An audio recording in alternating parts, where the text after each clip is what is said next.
அப்பாக்கு வழுக்கைன்னா பையனும் வழுக்கையா தான் இருக்கணுமா? அவருக்கு டிரான்ஸ்பிளான்டேஷன் தான் ஒரே ஆப்ஷனா? அது எப்படி குண்டா இருக்கிறோட பையன் மட்டும் ஜிம்முக்கு போய் ஒர்க் அவுட் பண்ணி ஃபிட் ஆக முடியும். ஆனா வழுக்கத்தலை இருக்கிறோட பையன் மட்டும் வழுக்கத்தலையாவே தான் இருக்கணுமா? அப்ப இவரும் ஹேர் கேர் பண்ணா ஹேர் ஃபாலை ப்ரிவென்ட் பண்ண முடியும்ல? அப்புறம் எப்படி பால்னஸ் வரும்? அதாவது ப்ரீமெச்சூர் பால்னஸ்னு சொல்லுவாங்க. அப்படி இருக்கவங்களே நம்ம ஹேர் பேக்கை யூஸ் பண்ணி அவங்களோட டிஎன்ஏ பேட்டர்னை பிரேக் பண்ணி அவங்களோட ஹேர் ஃபால் ஸ்டாப் ஆகி அந்த இடத்துல இருந்து ஹேர் க்ரோத் ஆயிருக்கு. இப்பதான் உங்களுக்கு ஹேர் ஃபால் ஆக ஸ்டார்ட் ஆயிருக்கு இல்ல ஸ்டேஜ் 1 ஸ்டேஜ் 2ன்னு சொன்னீங்கன்னா நீங்க ரொம்ப ரொம்ப லக்கி தெரியுமா? ஏன்னா இப்பல இருந்தே நீங்க நம்ம ஹேர் பேக்கை கன்சிஸ்டன்டா யூஸ் பண்ண ஸ்டார்ட் பண்ணா மட்டும் போதும். உங்களுக்கு வர போற பால்னஸ்க்கு டாட்டா காட்டிடலாம். ஹேர் பேக்குன்னு கமெண்ட் பண்ணுங்க, லிங்க் வரும். ஃபர்ஸ்ட் வாங்க யூஸ் பண்ணுங்க. ஒரு நாள் நீங்களே எங்களுக்கு கால் பண்ணி இந்த மாதிரி சொல்வீங்க.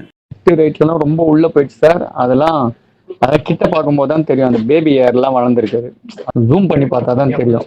அந்த இடத்துல கொட்டின இடத்துலலாம் அப்படியே வளர ஆரம்பிச்சிச்சு. அது ஒரு 1 வீக் 10 டேஸ்லயே ஒரு முடியா வளர ஆரம்பிச்சிச்சு. ஒரு ஃபோட்டோ அமைச்சிருக்கேன் பார்த்தீங்களா? அது மொட்டை அடிச்சிது. ஒரு 1 மந்த்ல இவ்வளோ ஃபாஸ்ட்டாக எனக்கு வளர்ந்தது இல்லை. நல்ல க்ரோத்.